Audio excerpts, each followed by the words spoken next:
Waspada, ini mitos tentang darah haid. Nah, untuk Anda seorang perempuan, silahkan simak video ini sampai selesai.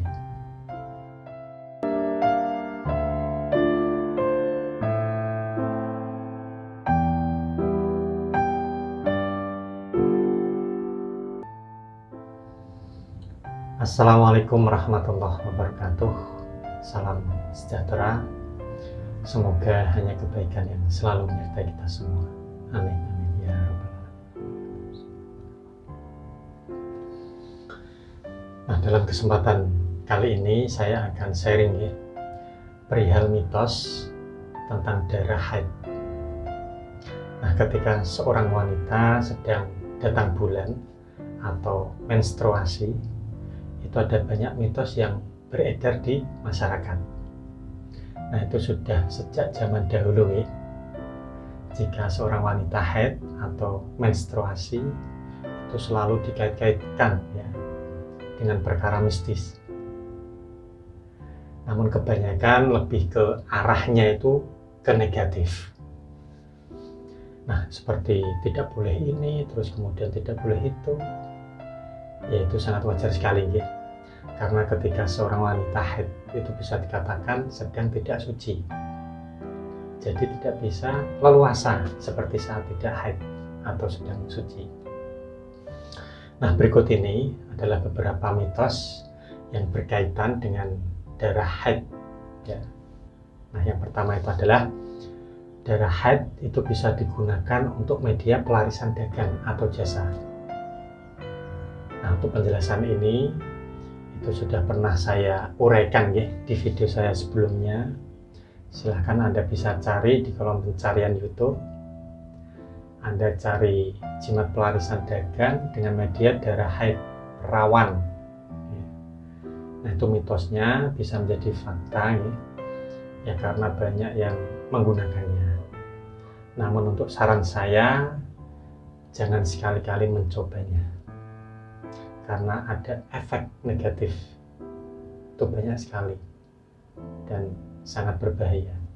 Terus kemudian yang kedua itu adalah ketika seorang wanita sedang haid itu tidak boleh menginjakkan kakinya di tempat-tempat yang suci.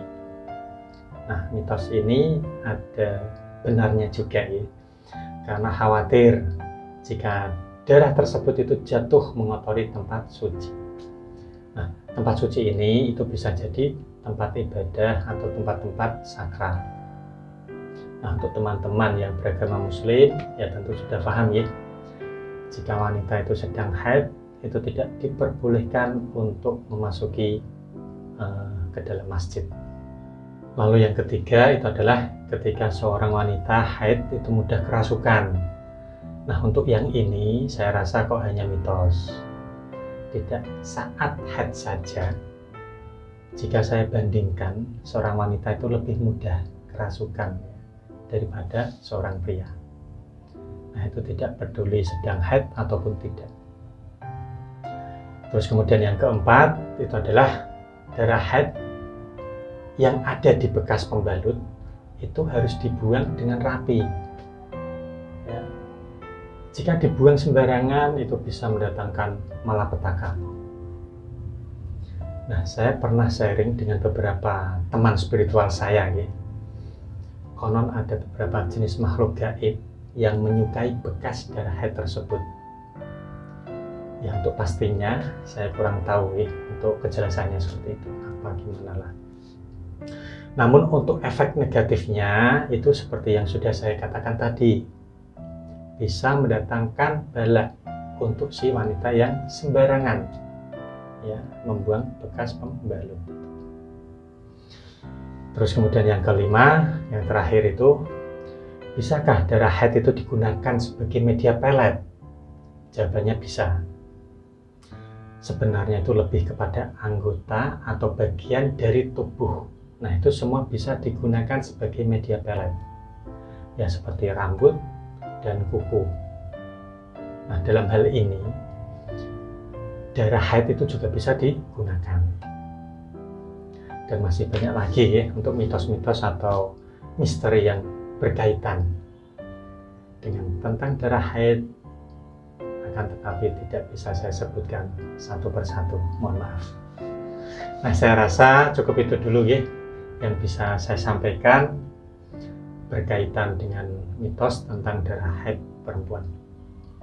Nah, jika ada pertanyaan terkait apapun dari Anda para penonton video ini, silahkan Anda bisa kirim pesan ya, ataupun WA, telepon, monggo silahkan.